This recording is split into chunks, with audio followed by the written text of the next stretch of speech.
My mom told me not to talk to strangers on the internet, but I'm glad I didn't listen. We are the Certified Noonas, your sisters in the love of Asian entertainment. Hi, I'm Amanda. I'm Jessie. I'm Natalia. And I'm Sky. And today we ventured into the world and the space that is the Netflix film Space Sweepers. We watched it, literally we're recording this the day it came out. We all watched it. We planned this ahead of time. We were like, it's coming out the 5th. We're going to watch it that morning. We're going to record that evening. Perfect. We're going to get this hot off the presses. So that is what we're going to talk about today.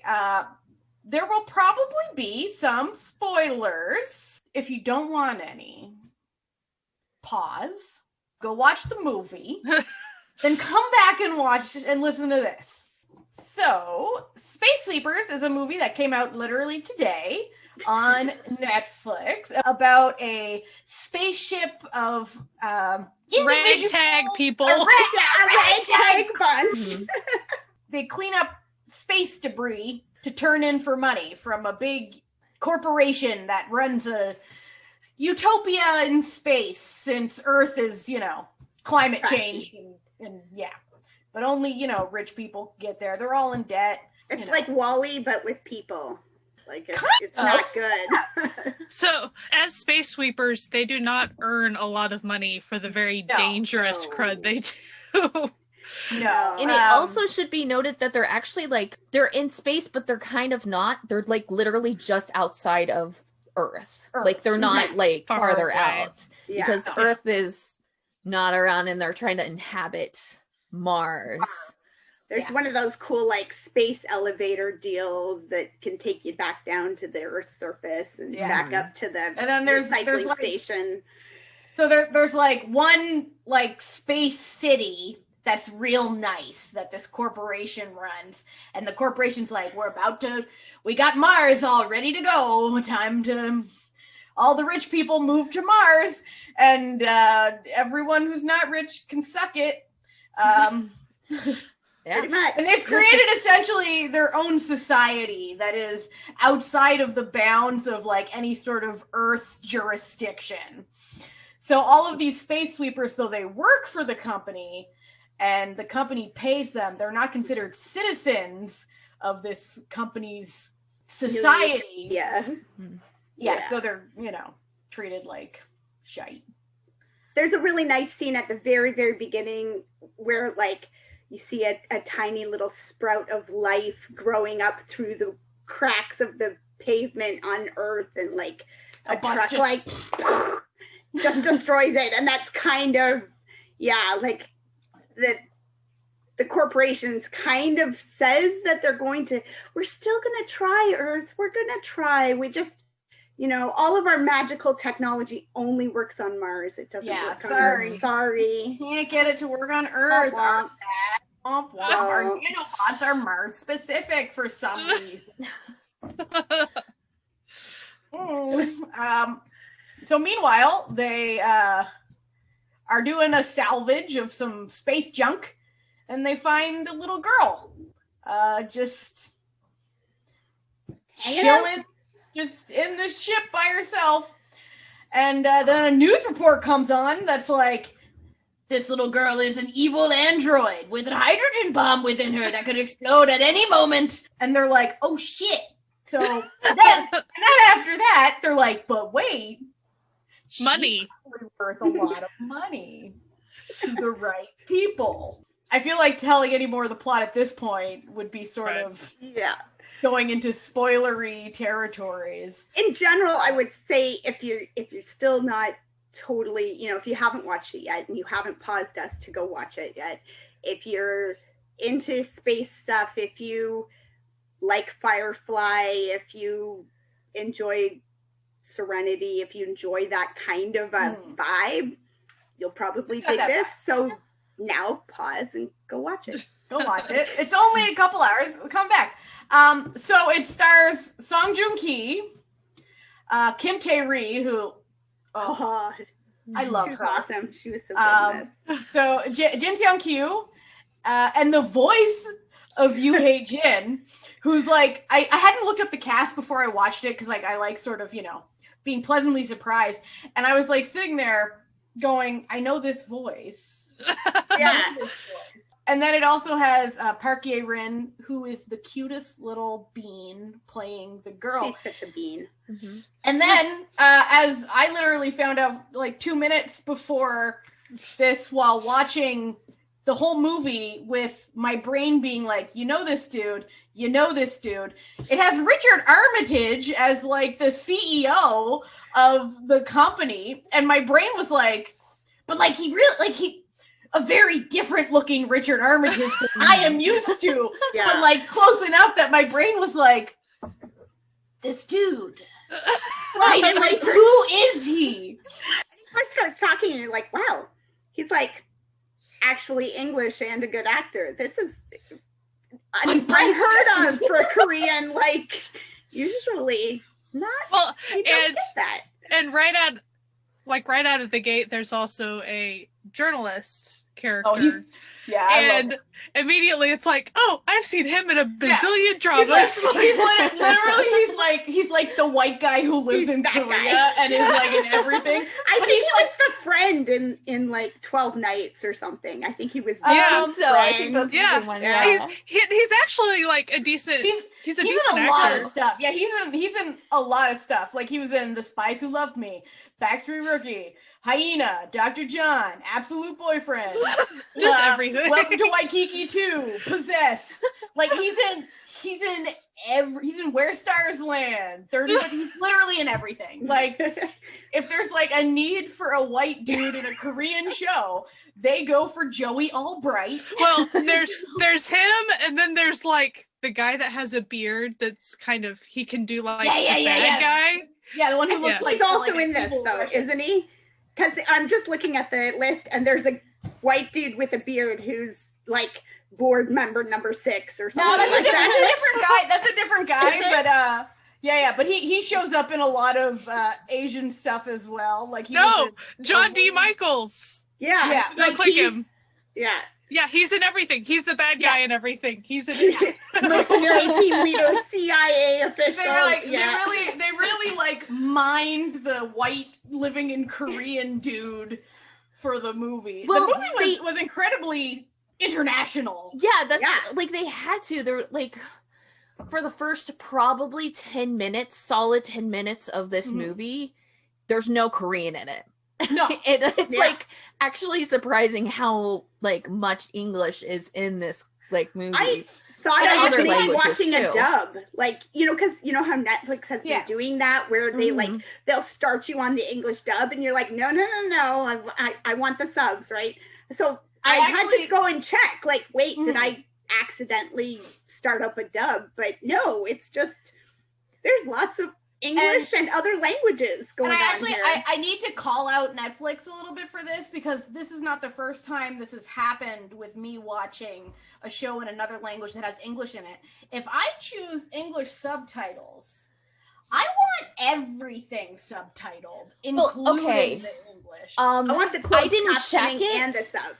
But I know for a fact Netflix does both. They have a separate closed captioning one, because the closed captioning. But I don't know if they have it on this movie. But I've seen it on like multiple other things, because their closed caption one has like everything in it. So it's like the doors closing and that sort of thing. And I think that's why they separated to like just regular. I have subtitles on for everything I watch, because if I'm eating something crunchy, I don't want to miss, that. And it was also Game Boys didn't have any of the English subtitles, and I was getting a little annoyed about it. Yeah, like, especially in this movie, because they did have a lot of characters who were speaking English, but they had really thick accents. Yeah. And it was clearly they were all from different countries. It wasn't even like the standard K-drama throws in someone who doesn't actually know English, and it's supposed to be. And if they had thick accents, they actually subtitled them, even if they were speaking English.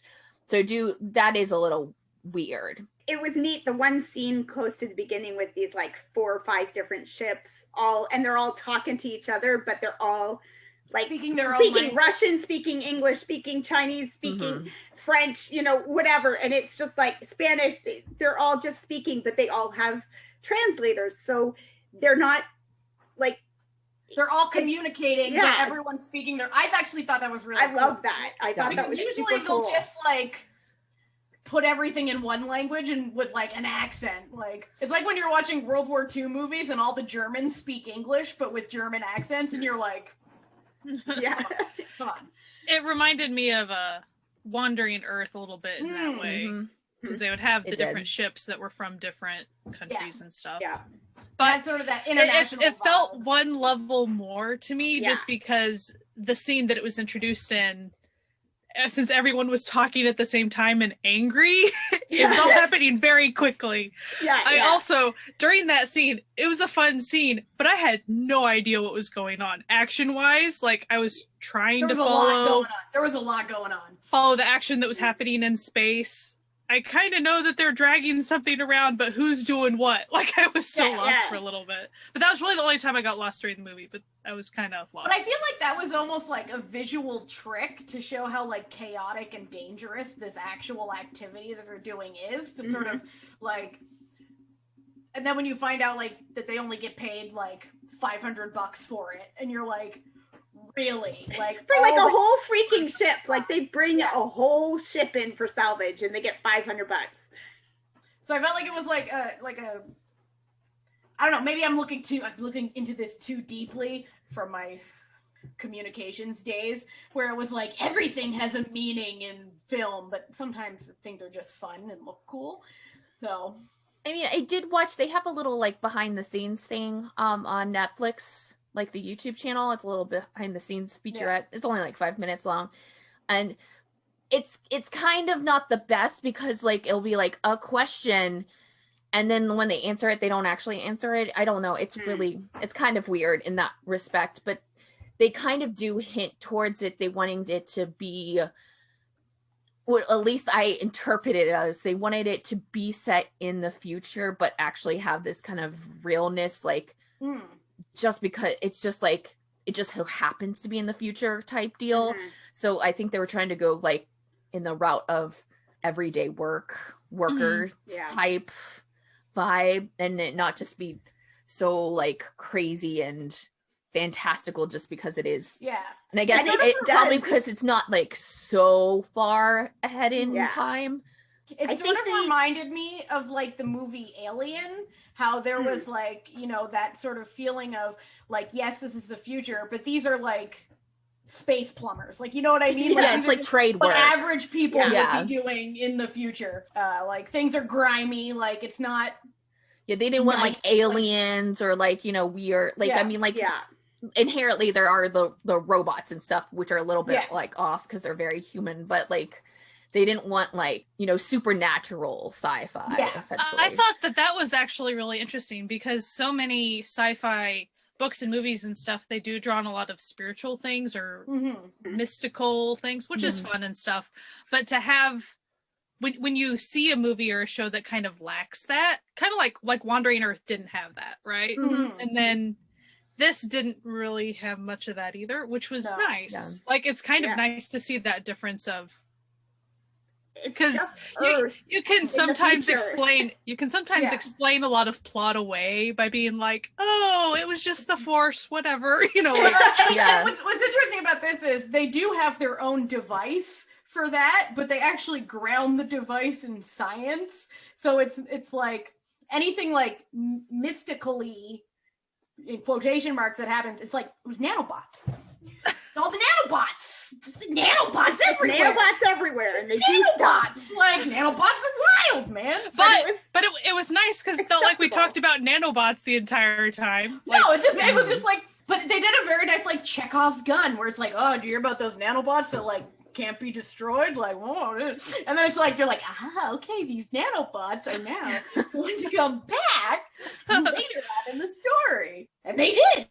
And I mean, even like the bad guy doesn't feel that far off. The like Elon Bezos character is very Elon Bezos-y. Very Elon Bezos-y. Like just that whole, I mean, as soon as it was like, we have to move to Mars. We have to use all this technology to terraform Mars and move there. Sorry, Earth, bye. And you're like, hang on, you have all that money and technology. What if, just stick with me for a second, what if you used it on Earth? I feel like it would be cheaper to just do it on Earth. Call me crazy. And then, what I love is that the central message that while I was watching it, maybe this is just the communist in me, was screw capitalism. Capitalism is the worst. It's like they all had to defeat capitalism together. I mean, money, the root of all evil. Yeah. What I found interesting too is that, so if you're watching a show like Firefly, for example, with the main character, you find out in the first episode his backstory, okay? Or like if you're watching a movie, you find out the backstory at the end, but they waited till like the third act to really be like, oh, by the way, here's some backstory of all of these people. Mm-hmm. It hinted at it. I thought that was an interesting choice that actually worked really well for this. When you're sort of like halfway through the movie and they start telling like his tragic backstory, it was like, oh, I don't really want to watch this right now. It makes me sad. you're like, where's all the shoot 'em ups? The action, please. I guess I was the only thing I found was weird about it was that his backstory was set up that it should have been that he had more of an affection to the robot girl, and he really didn't. Like, the one who actually had the affection was the tiger guy. Yeah.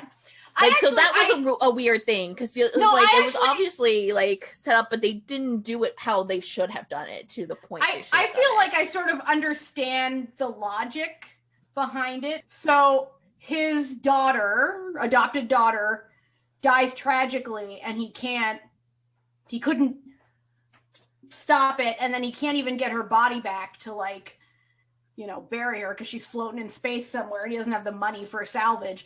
So if this other girl that arrives that then reminds him of his daughter, but he doesn't want to invest the emotion in another child because that's what I felt they were going with it. They did that.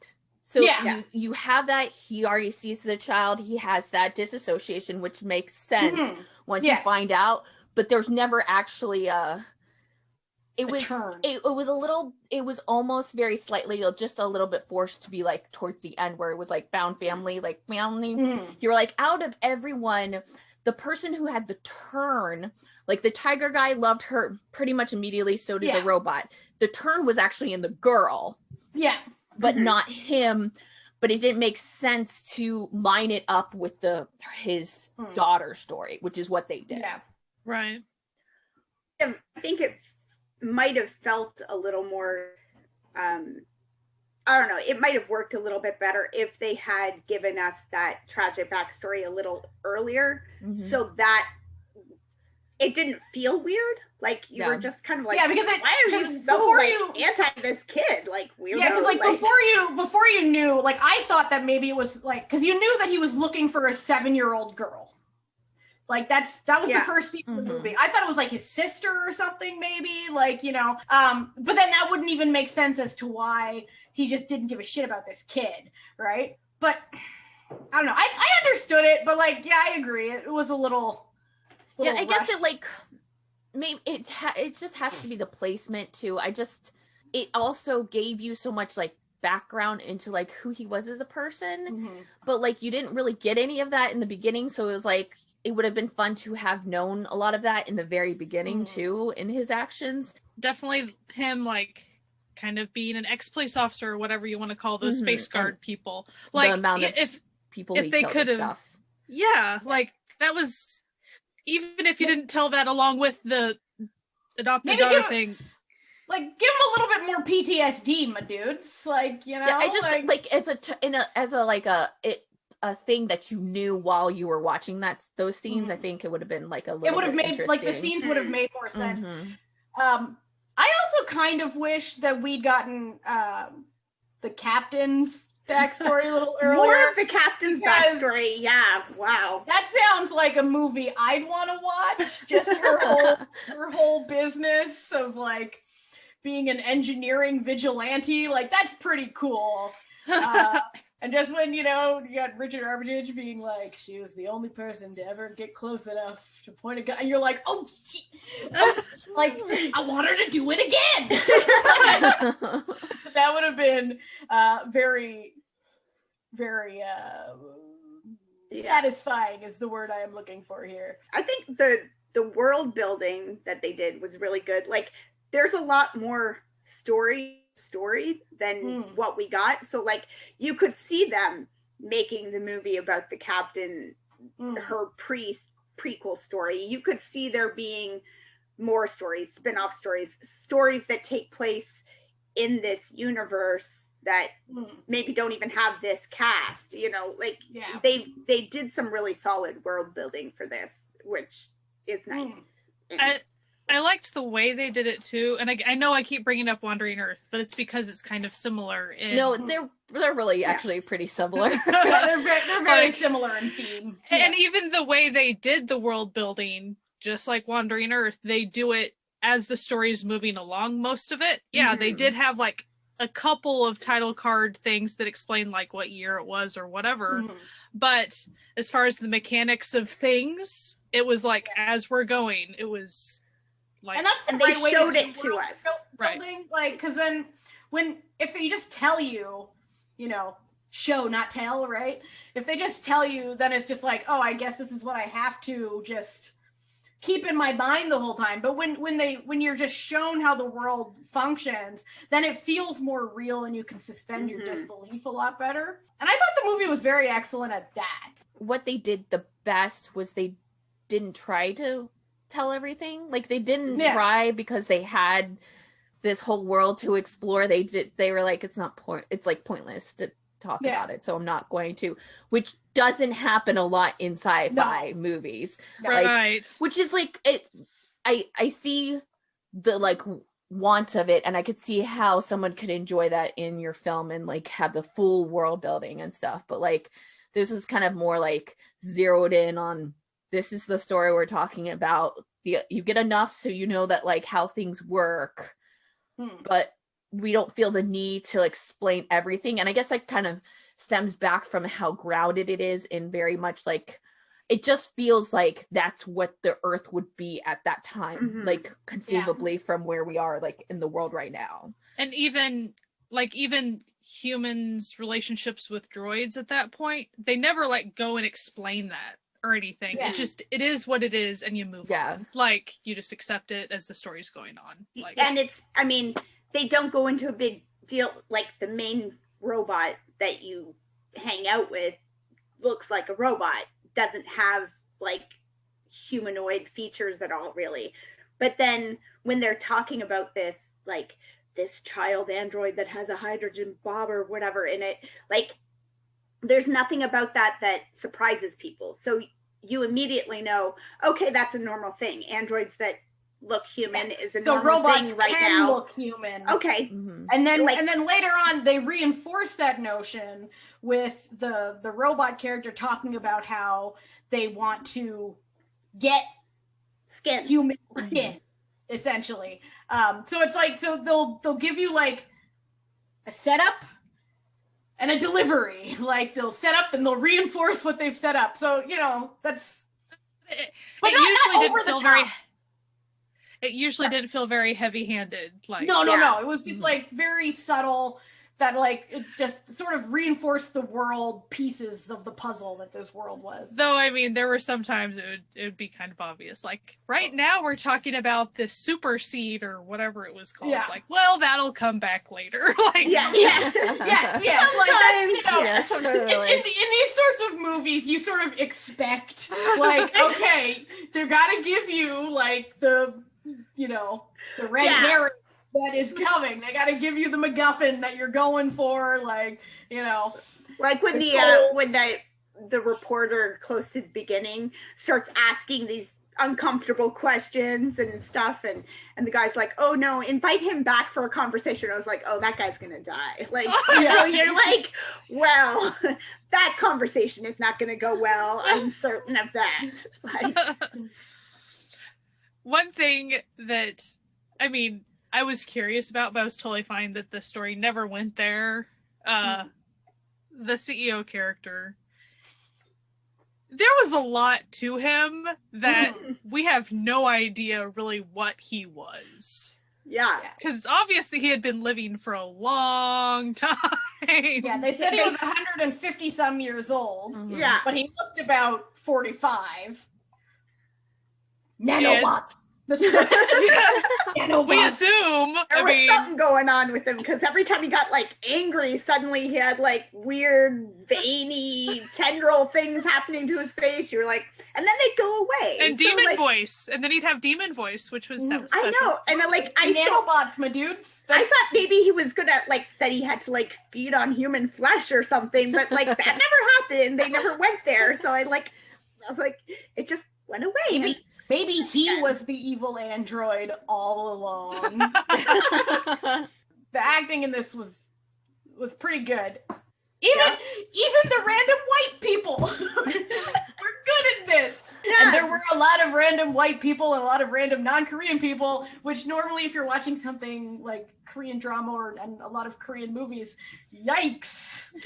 Yikes. But this was pretty good. Okay. And they were just like, you know, people that you just kind of saw once. They were actually part of the people who helped the big fight scenes. Like they were the actual part of the reason it concluded, and they were able to keep this girl safe, like essentially. And I think that's what sort of makes it diverge from, let's say, The Wandering Earth, because in The Wandering Earth, it was a Chinese movie that was very Chinese centric with like, you know, China and then everyone else helping China.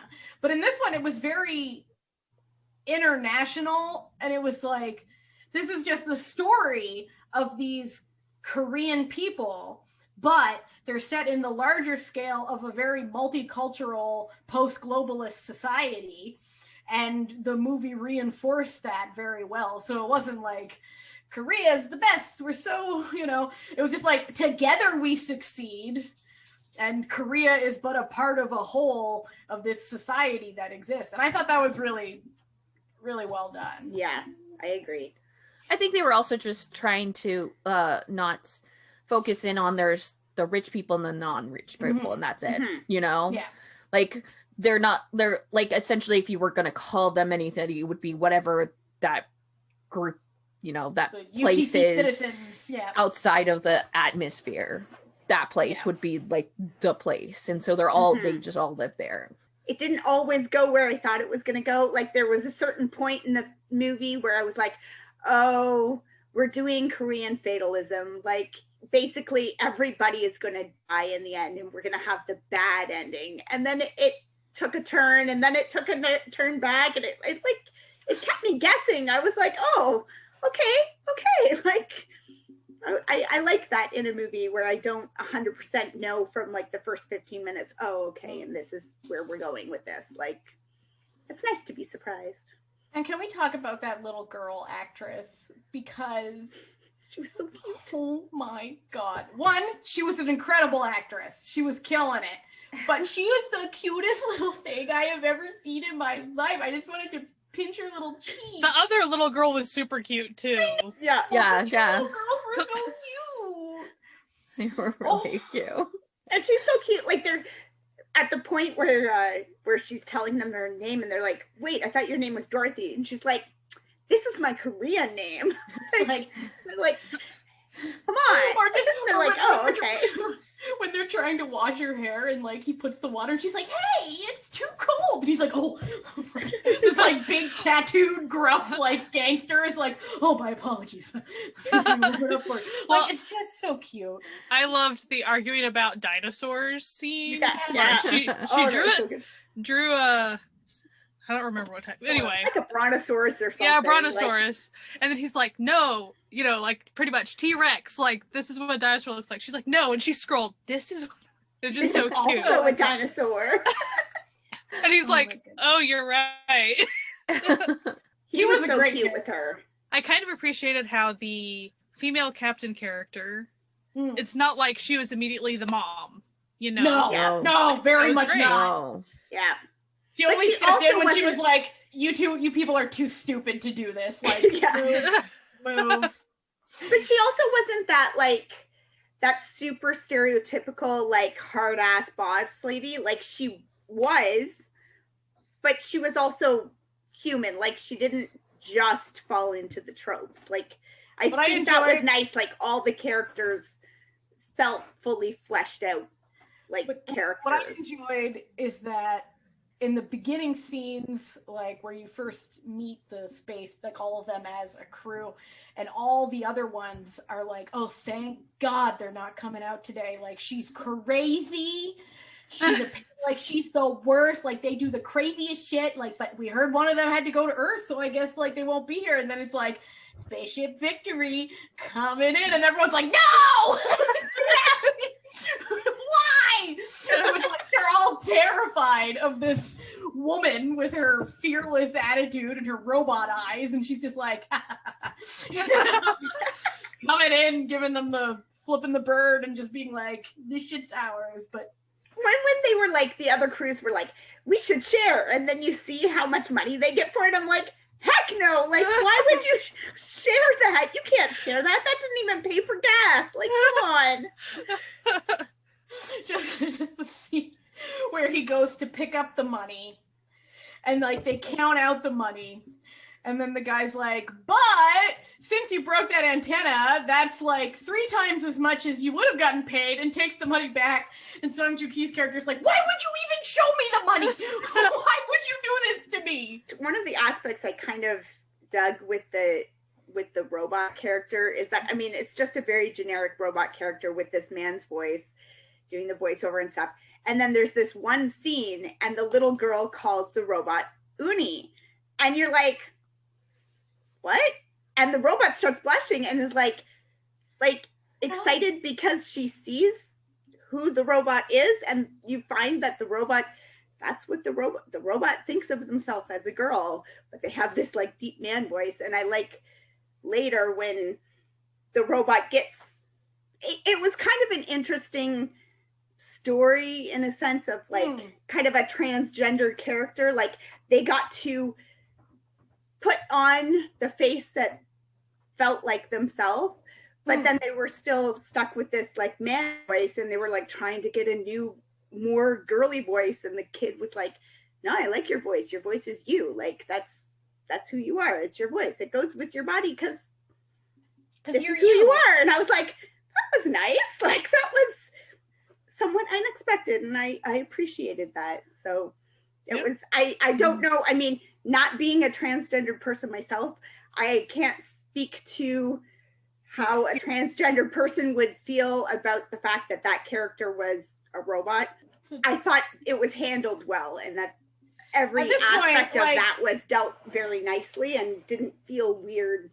It wasn't played for jokes, like, or anything. So and it's like, and the movie was very much set in sort of a post-humanistic sort of situation, like, you know, how it clearly stated that like androids existed, and like, you know, she has the captain has the robot eyes, and like, you know, so you can tell that there's like this sort of like blending of machine and man. That's sort of like that's always been a really fun sci-fi concept for me. Actually, that's what my master's thesis was on. So I always like seeing that. I'm always like, oh, interesting. Okay. Also, the interesting note on this, the director, who was also the person who wrote it, was the director of A Werewolf Boy, which is why Song Joong Ki agreed to be in it. And the movie wasn't originally meant for Netflix. No, it was filmed in 2019. This is sadly a COVID pushed. And like the first 5 minutes of this movie, I was like, damn, I wish I was in a theater right now. Like, yeah, this would be really good on a big screen. That was kind of one of the things that I noticed. They didn't I guess they didn't, maybe they didn't have enough time or whatever, but they definitely didn't correct audio for the small screen. So when you watch the movie, it's like you're watching a dubbed thing because the audio doesn't match up for like your computer speakers to be pushing out the like audio as opposed to like a theater surround sound. Yeah, surround sound. I mean, it's not like they had like any other option, really, you know? Yeah. Right. So it was supposed to be released in summer 2020 in theaters. No, that didn't happen. So then they were like, okay, we'll put it out on Chuseok in October. It still didn't happen. So then I think Netflix was like, we'll buy it. So they were like, okay, please. Sure. Someone buy this movie. I would watch this movie again, and I had to watch it on my little TV because we're doing renovations in our living room, so our big TV is like down in a corner somewhere right now. I'm gonna put it up on the big screen, my big quotation marks, you know, whatever screen, and like watch it again so that I can have the bigger.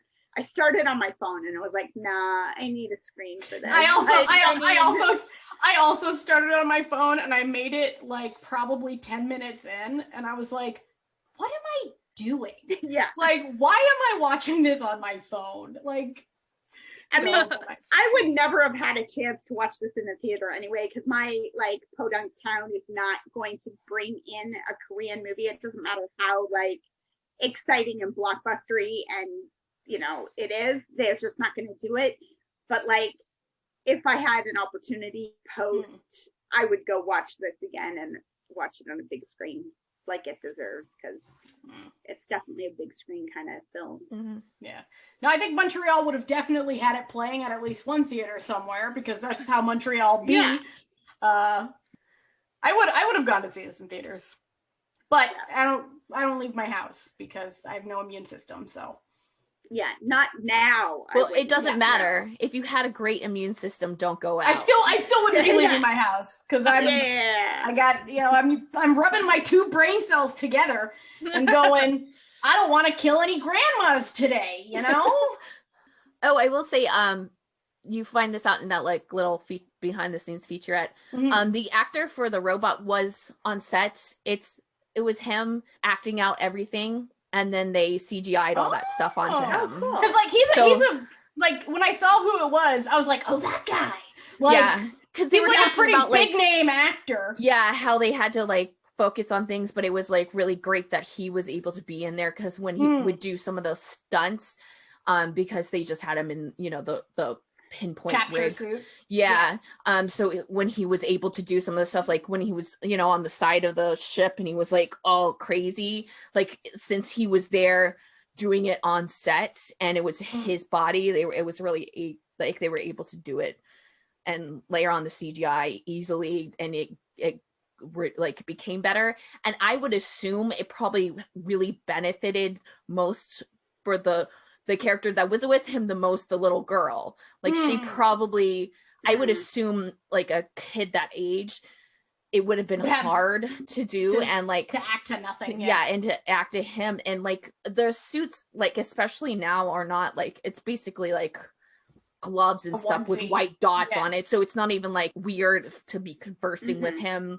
Like it'd just be like he's just not dressed up in, you know, and then he wouldn't gear like everyone else. Yeah, and then he wouldn't have to have like the face capture because it was a different face, so it would just be like just his regular. Yeah, like I'm just thinking of that scene where the two of them are talking and the robot is doing the kids' makeup, like just playing and stuff.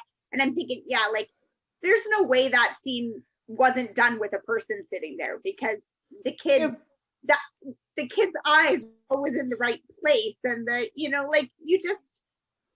To be honest, it's hard for an adult to do that, but like a kid doing that would be. And the makeup was pretty garish, so I wouldn't be surprised if it was actually the actor who made the makeup. You just do it. Man, it doesn't have to be good. It has to be your palette. Have fun. Ridiculous. I like at the one part when the dad comes in and he's like, she's like, "What did you do?" And she's like, "I got my makeup done, but it got off, and then I did this, and then I did this, and then I sold tomatoes." Guys, we made $23 together. She was so cute. and so happy when she saw her daddy, and was like, here's all the fun things I did, daddy. And it was just such a very like kids are like that, like when you go pick them up from his house and they're like, here's all the fun things I did. It was, yeah, that was a great scene. She was great. She was very cute.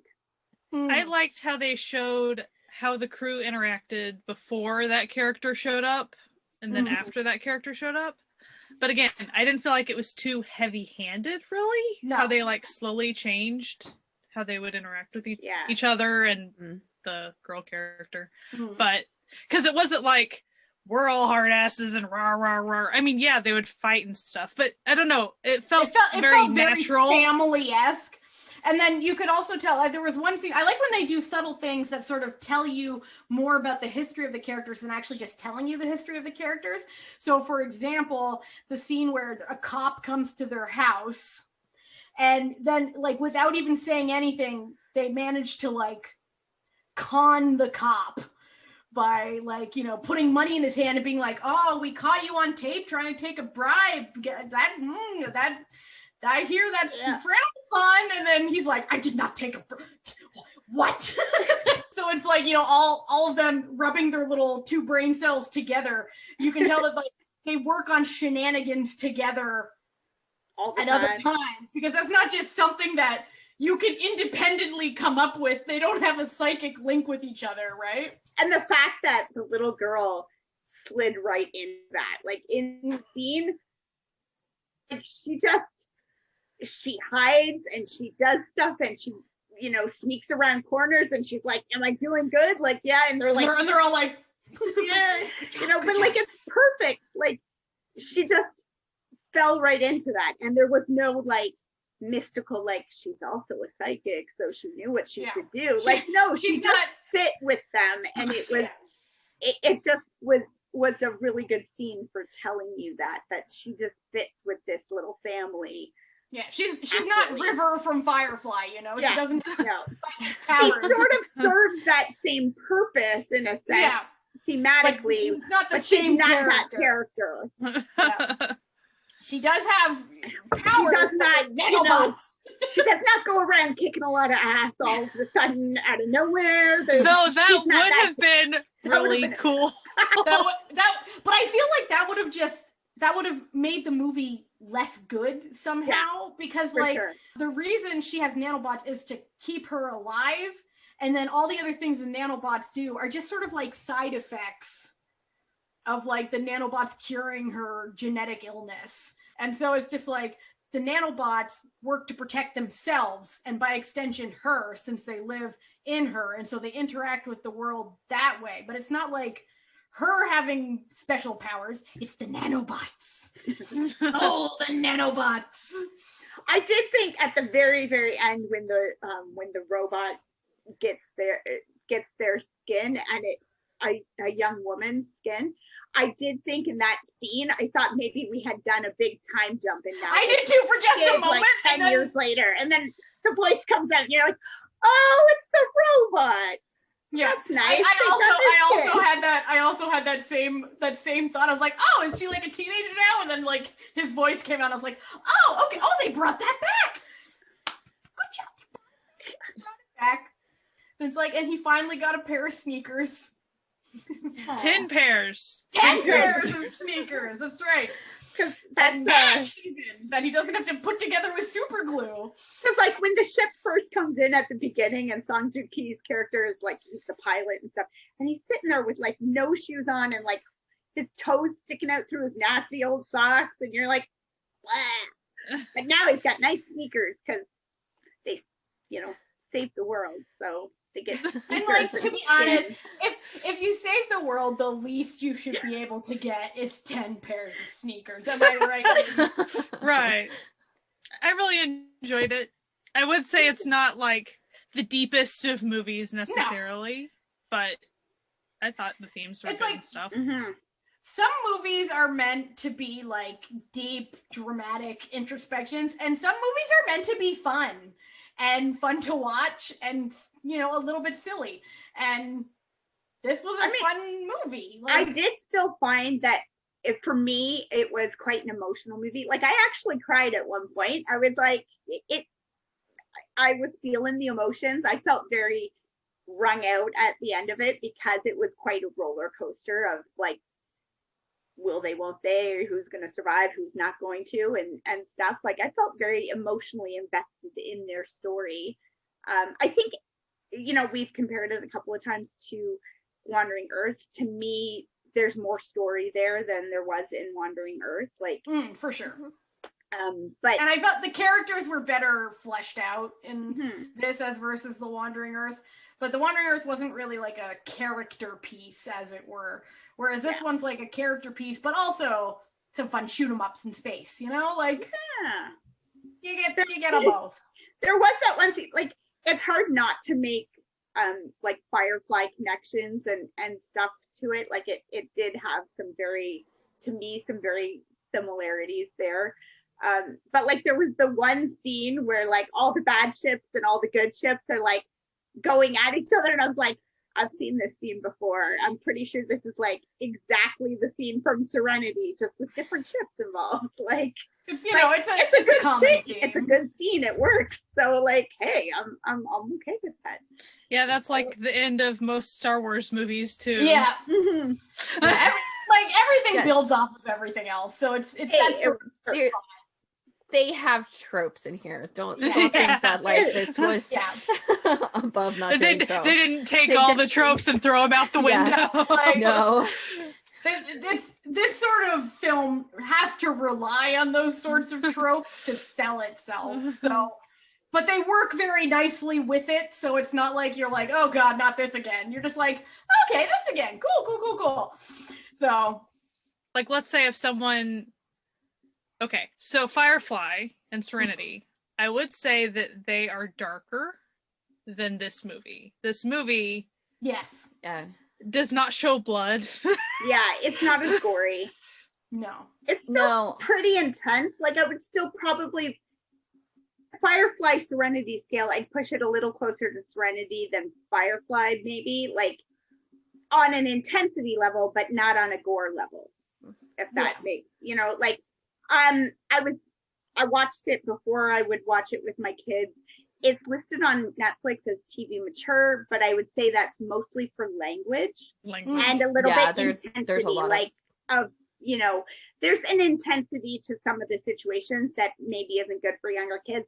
But like, my 9-year-old has watched most of the MCU and Star Wars, and I wouldn't have a problem with him watching this, other than like the swearing maybe, but like most of the big swearing happens in that first like 10 minutes, and then it doesn't really show up a whole lot after that. So like, and most of the violence is sort of that like sci-fi violence. Sci-fi violence. It's not, there's like one stabbing, but you don't even see the stabbing. You just see, you know, it's happening, but you don't watch the knife going into the flesh, or there's no blood. There's like, so it'll be like they'll show the gun shooting, but they won't show the person getting shot type situation. Right. Well, and that's why I was trying to compare it to, because for me, like, I love Firefly and Serenity, but there are definitely episodes of Firefly with the Reavers that are very more on the gory scale and more on the terror scale, honestly. And so though there is risk and threat and death, the bloodless death, you don't see that, you know, it's different.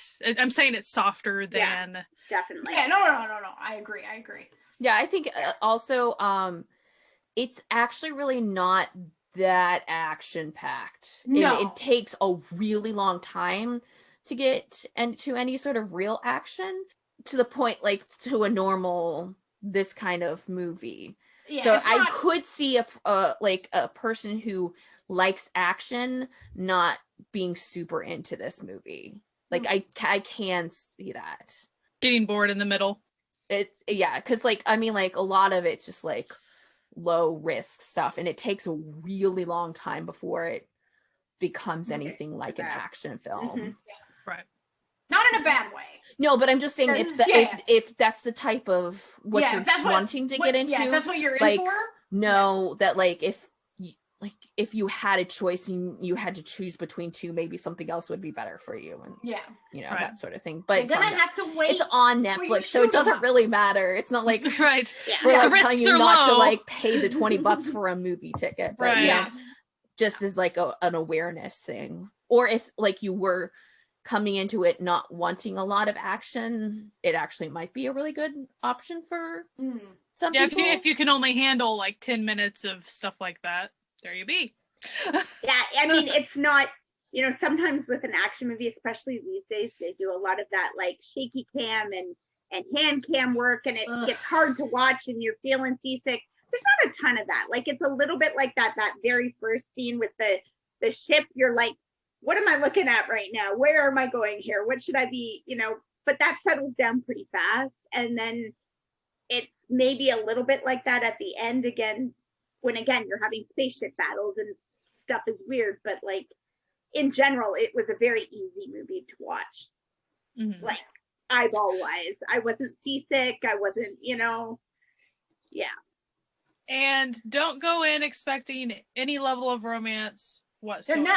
None. Zero romance. I'm just saying, because some people think K-drama is equivalent to romance, which of course is wrong. And definitely this movie is an example of... He doesn't even get his kid romantically. There wasn't, like, there's several children in this, and like none of them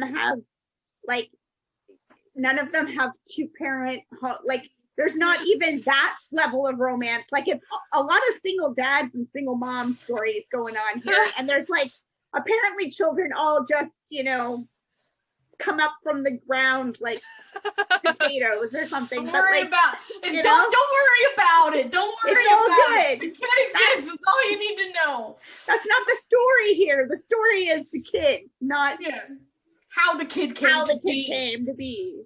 I mean, I guess you could say there's like a smidge, like a hair's breadth of like romance, quotation marks, from the French character. Oh, no, that's more one-sided. Like a one-sided French stereotype at this point. Pretty good. It's pretty cute. It worked. It worked for the story. You could see that maybe in a sequel they might actually push that happen somehow, but like not really. Like, it's not about might be begrudging on herself. Yeah, very begrudging, where it's like you can kind of tell that he's a mistake that she cannot get rid of at this point. But then he also pulled through and like helped with everything at the end, so it's not like she could totally say you suck at this point. Like, oh, like, I guess we can be friends, I suppose. He was another character that, while he was a bit of that French lover stereotype, feel two-dimensional. Like, he felt like a real character. His accent wasn't bad. He wasn't, he just felt like a French guy. He didn't feel like a weird French stereotype. So that was nice. I really enjoyed the international a lot of it, even because it wasn't just here's a few Asian countries and then let's throw in a European and a American. No, it was literally like, there was a Brazilian ship, there were African ships, like everyone was represented. He got them all. What I thought was like, I really enjoyed. So sometimes when you're watching less good versions of this, the sort of Hail Mary where everyone needs to work together, it's like a very like studied call out where they're like desperately calling, but in this they just forgot to turn off their emergency transmitter, so it was almost which really fit with the characters, that it was almost by accident that everyone hears what's going on. And I enjoyed that as sort of like, I was like, oh, that's, you know what, okay, I see you screenwriter / director, because it was written by the director. Okay. Which I was reading up on it, and apparently he got the idea for this like years ago when his friend was talking about an article he read about space debris. And he was like, wouldn't it be interesting to have a story about people whose jobs it is to clean up space debris. I think it would have been actually really funny if he did a movie that was not action-packed whatsoever. And it was just like a slice of life. Office drama about dudes in space.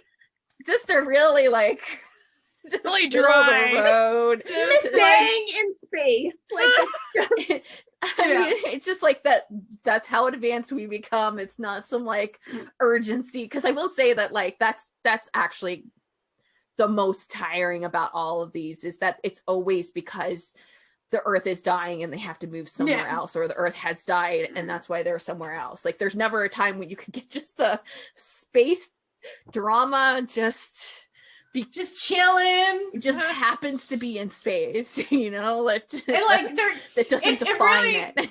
The vibe of this movie, like when I started watching it, immediately I have a very embarrassing, one of my favorite movies is the movie Titan AE.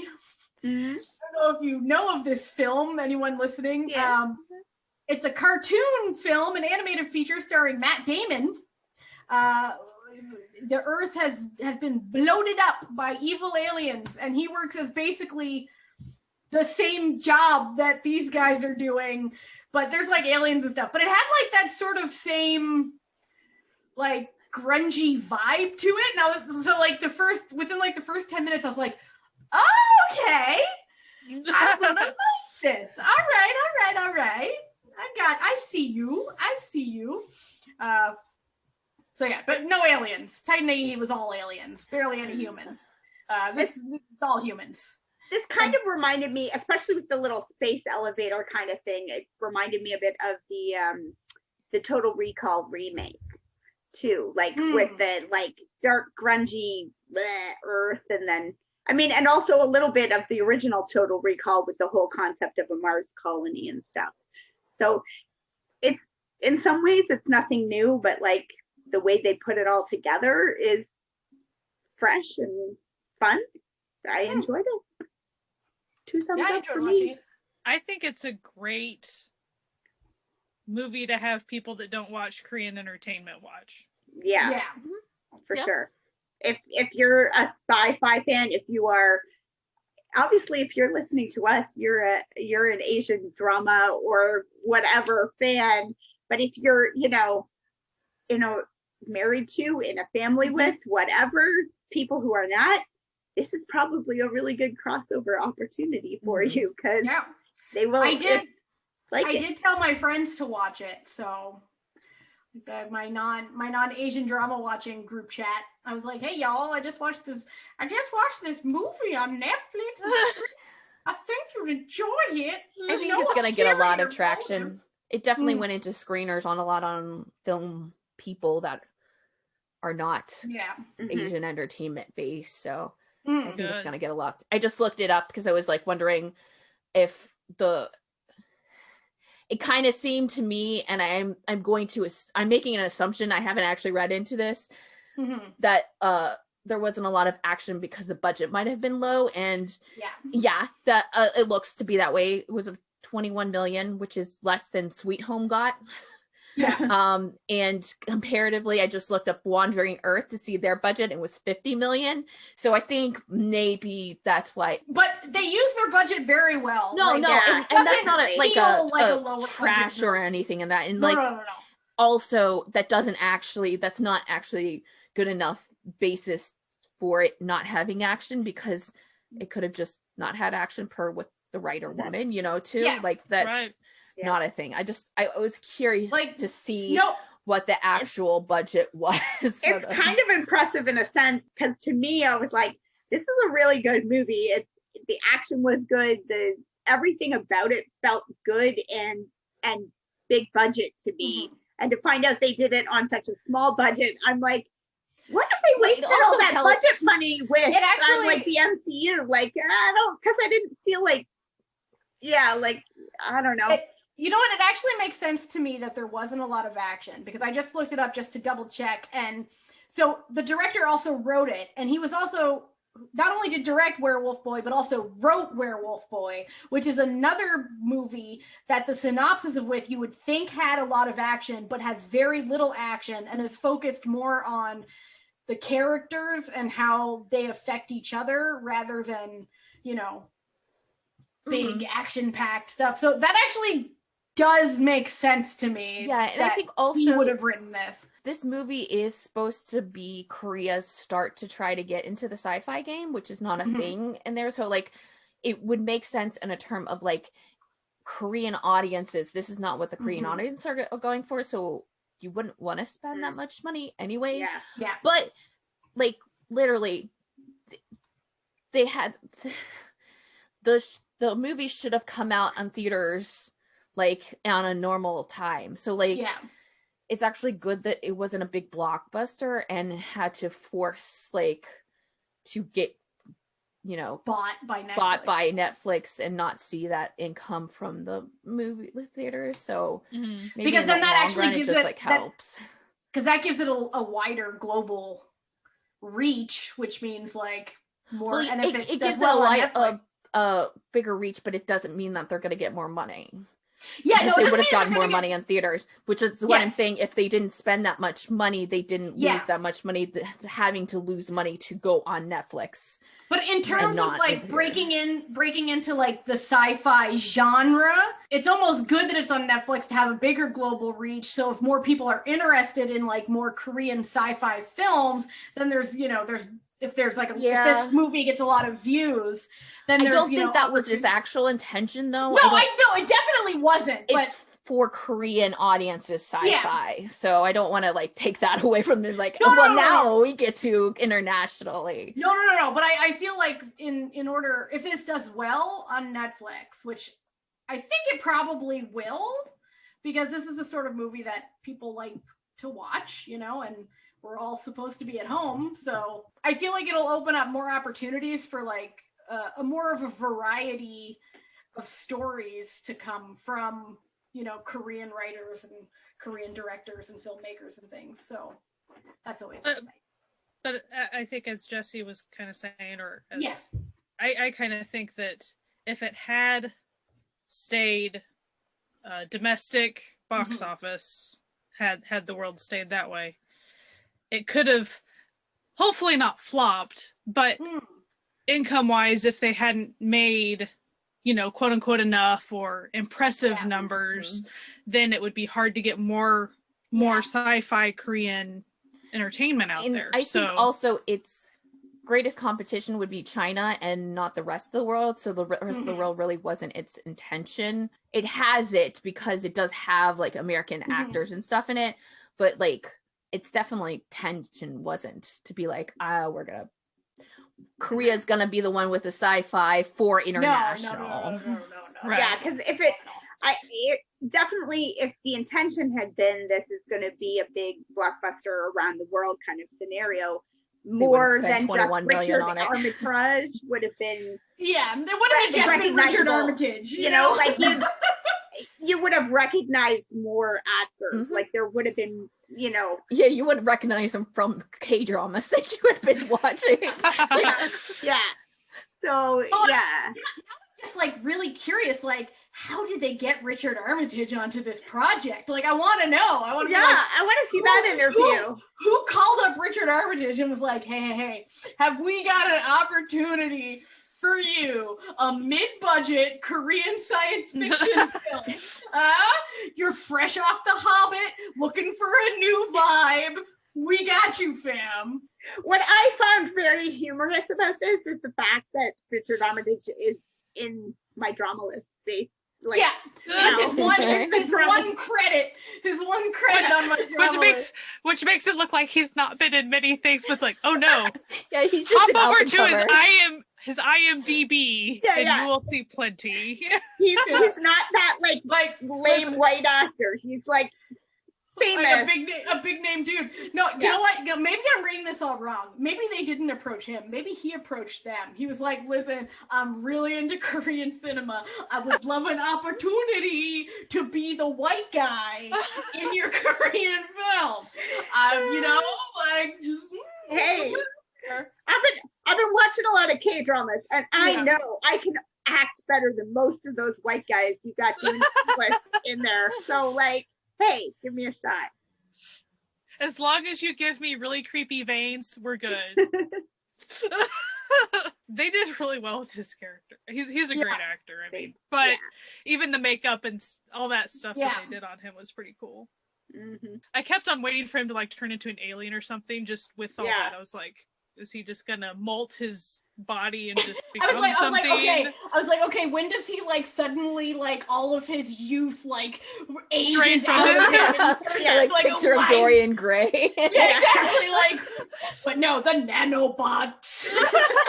Nanobots. I thought, honestly, in a sci-fi space movie, the most unrealistic thing to me in this movie, the only time when I was like, really was the fact that all the wealthy, rich people on their, little biosphere land were all absolutely horrified to hear that Earth was going to be destroyed and that the poor people were going to die. They were horrified and like, good, but like I did not believe that for a second. No, I'm like, I have the evidence to prove that is wrong. No. That is not how it actually happened. You can tell when it was written before 2020. Exactly. It's like it completely didn't age well. Like, the average member of the 1% would put on special spiked heels to trample. Like they were all like, not our Elon Bezos, no. And you were like, come on now. Now, what I wondered if I missed or something was, how they released that news? Mm-hmm. Yeah. How? Yeah, that's true. There was a little bit of jump there that I was like, they should have at least shown somebody sending that off. Yeah, like, hey, I'm gonna like patch it through. Yeah, because they only sent it on the emergency channel for the other sweepers. Like, it wasn't internationally broadcast. Like, it made it seem like the reporters constantly monitor the space sweeper channel, which there is no way. No way! That would be like, a reporter monitoring, like, a janitor's walkie-talkie. Like, no, they wouldn't be doing that. I think that the news was released. I was like, oh, this space factory is gonna explode. Sorry, guys, but like, it wasn't. Because but it wasn't. He had kind of set that up, right? Like, to be like, oh, there's been like terrorism and there's a bomb. Yeah. So like maybe that was kind of the concept. And so he was like, it was the Black Foxes. They're the ones who set this bomb that's going to destroy the Earth. Sorry, Earth. See ya. Bye. We're going to enjoy Mars. Ciao. Have a good time. Dying. Peace. So maybe that was just it. They already had their eyes turned, but you're right. Like there should have been some kind of like. It was pretty much like someone had the entire recording from him and released it. And I was like, I feel like I missed where that happened. But it's like, all right, which enterprising space janitor? I better hit record on this. It was the French guy. We all know it. The French guy was just recording because he just loved hearing her voice. He needed to listen to her while he sleeps. Because he's not creepy at all. No. I just found an article. It's on a site called Polygon. I don't know if it's one of those like was just bought by a bunch of places, so it could be on other things. It's by Campbell. It's spelled differently. But I just wanted to read you the like headline and the little quote. It has Netflix's Space Sweepers is a live action riff on Cowboy Bebop. No. And I don't think that is. But it's just South Korea's first space blockbuster is an action-packed, jazzy found family story. I didn't actually, I just skimmed this over right now because I just found it. And it does, try to really actually pair it with Cowboy Bebop. It's not just a random thing. But it doesn't seem to be Cowboy Bebop. I just found it funny because I was trying to find why Richard Armitage is in this movie and I can't find it. Because it would be nice if he did say, ooh, blah, blah, blah, this is why I got interested in it or offered it. What was the first review that I saw of it was like a super, super duper racist one that was like, this Japanese film. Yeah. Not Japanese. Orlando Sentinel? Yeah, and then it made like a comment about how it's a good thing the little girl android is only 7, because if she was any older, you know what Japanese people would do with that. And I was like, okay, you need to stop. Like, and trash you know, rag. like, never mind that's there's not even a hint of that. Like, at least, you know, like in Total Recall, there's the like 3 boobed like prostitutes. The 3 blue aliens. There's not sex robots or anything even hinted at in this. Like, there's no reason to make racist commentary like that. Stop it. Just watch the movie and enjoy it. Don't be jerks. Listen, some people just can't help themselves. They see someone who's not white and immediately just go racist. I must be racist. I have to be racist right now. And you're just like, I can't stop my fingers. I gotta do it. Gotta put it down.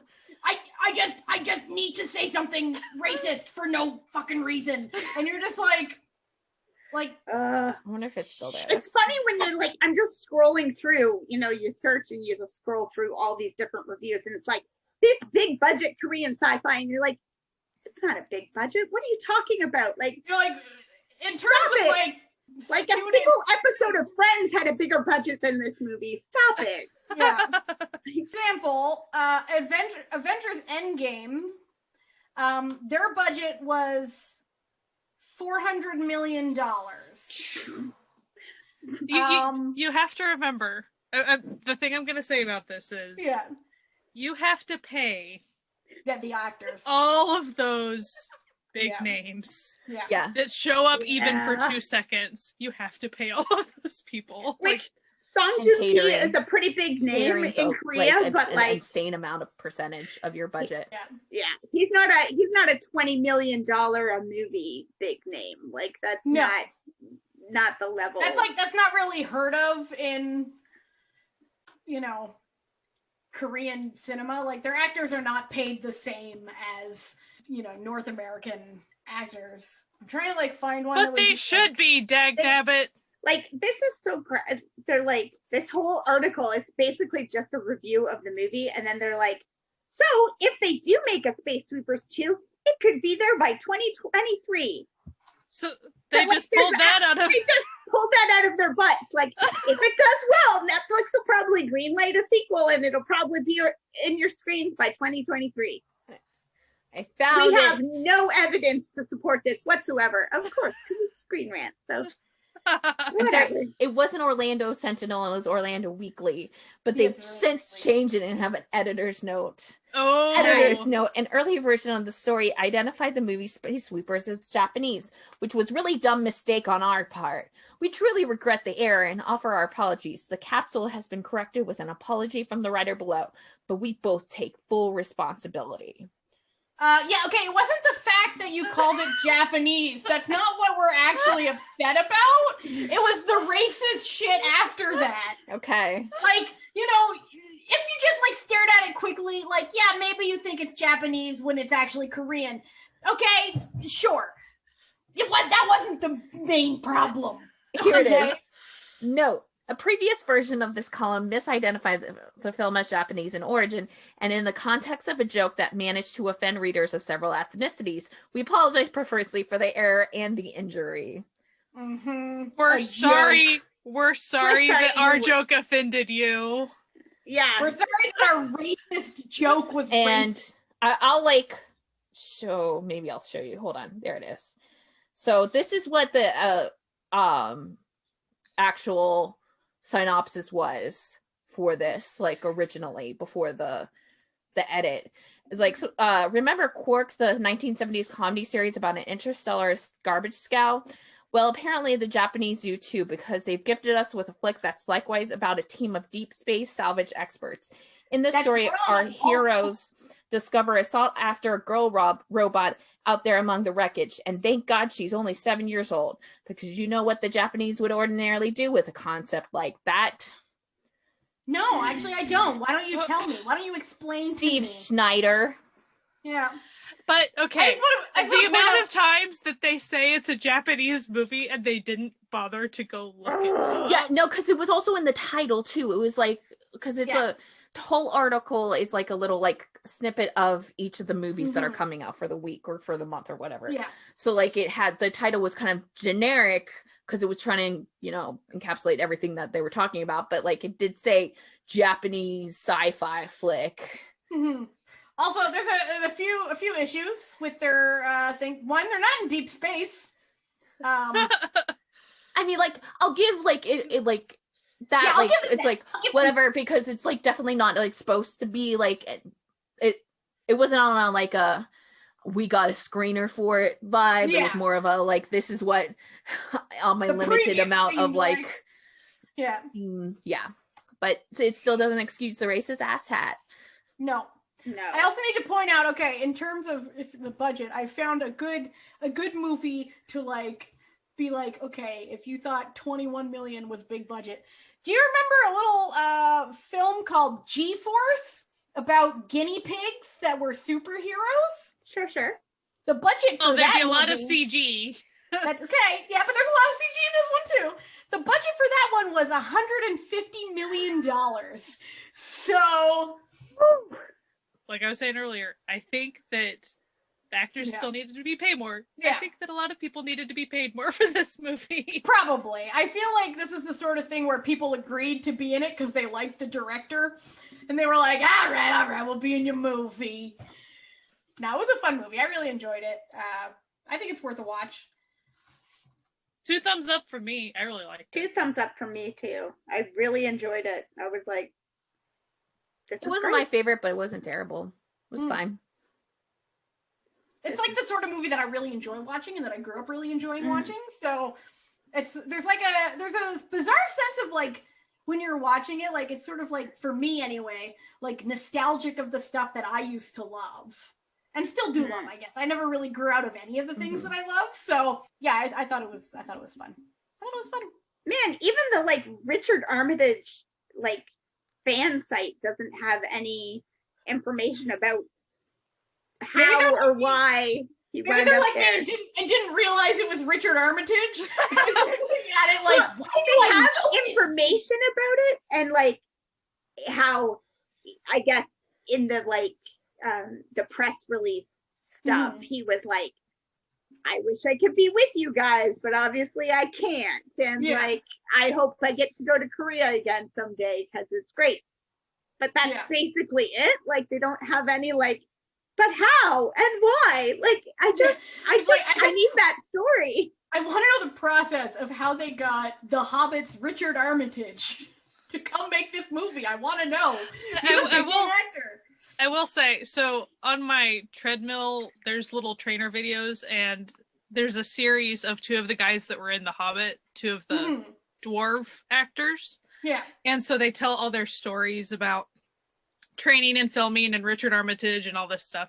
And so they've talked a lot about like how nice of a guy he is. So it's good to know. And I feel like you have to be a nice guy to play a villain like this, because I feel like only nice people, like villains, don't realize they're villains. So douchey people, I feel, have a harder time because they don't realize that they're douchey. You know what I mean? Sure. Anyway, that's just a little theory I have. I have absolutely no scientific proof for this, but like, you know, and all the actors I've ever met, and you could always tell if someone was playing like a bad person, if they were a douche, they weren't as good. Like it's just like, it's all conjecture on my part. I personally believe this, that douches don't know they're douches. So if they're really douchey actors. Anyway, I do want to know the story of how they got Richard Armitage cast in this movie. Well, I mean, he has a Twitter. Maybe we should just ask him. Like, hey, because I'm sure that was fine. Hey, like, he probably listens to our podcast. I'm just saying. I will say, if you type it out, it sounds like a rude question, which of course we wouldn't be meaning it. No. I'm just saying, when it's written, it sounds like a weird question. Because I mean, why did you end up? Ask him how, like, you ended up for auditioning for this role. Did you know the director from previous works? Did they reach out to you? Did, like, you know, what did just someone slide a script? Are you trying to break into Korean? I don't know. We need to know. Is this your stepping stone into more Korean movies? He's got a few tweets about it. Let's see. He tweeted about it. He tweeted, get popcorn emoji, get chocolate bar emoji, get beer emoji, get robot emoji, get a spaceship emoji. And just retweeted the Netflix like and then he's like and then Netflix like responded to him. They were like, tell the people, Richard. And he responded. He responded with, oh my god. He responded with the scene where he's like giant Jesus talking. He's like, I demand it. I demand it. I'm like tempted. I'm tempted to tweet him and be like, hey bro. Hey dude. Just a question. He seems like he had fun, and he seems like an amusing human being. I'm just curious. Like it's literally just my own curiosity. I want to know. How? Like, what was the process that led to this casting? Because fascinating. Yeah. Fascinating. And sometimes you kind of wonder, because there are friendships across like the Korean entertainment and the Hollywood entertainment and the British, like there's, it's like, there's friends amongst that. It's like, did you meet someone at a film festival somewhere and then like they reached out and was like, hey, I'm casting this movie and they need a white dude. I thought of you, Rich. Come on to Korea. Like, I need to know. So, if you ignored all our previous suggestions, now go watch it. Now that you've reached the end, go watch it.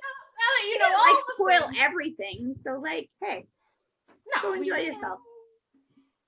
Anyway, thank you for taking time out of your day to listen to another episode of the Certified Noonas. If you want to support this podcast, you can go to ko-fi.com/CertifiedNoonas to become an official member of the Certified Found family. And we love all of our fan family over there. They're just the best. They keep the lights on. And we really appreciate hearing from everyone. So if you want to reach out to us, but you don't have money, that's cool. You can reach out to us on coffee if you're there, but if you're not, we're always on Twitter, we're on Instagram, and you can, of course, always go to our website, CertifiedNoonas.com, which has links to everything that we talk about in the podcast, as well as the podcast episodes that you can watch, which are also on Spotify, Apple iTunes, Google Play. You know the drill. They're everywhere. Where podcasts can be found, that's where we can be found. So thank you for taking the time to listen. We hope that you have a fantastic week, and stay safe, wear a mask, wash your hands, and keep listening and enjoying Asian entertainment. Bye! Bye.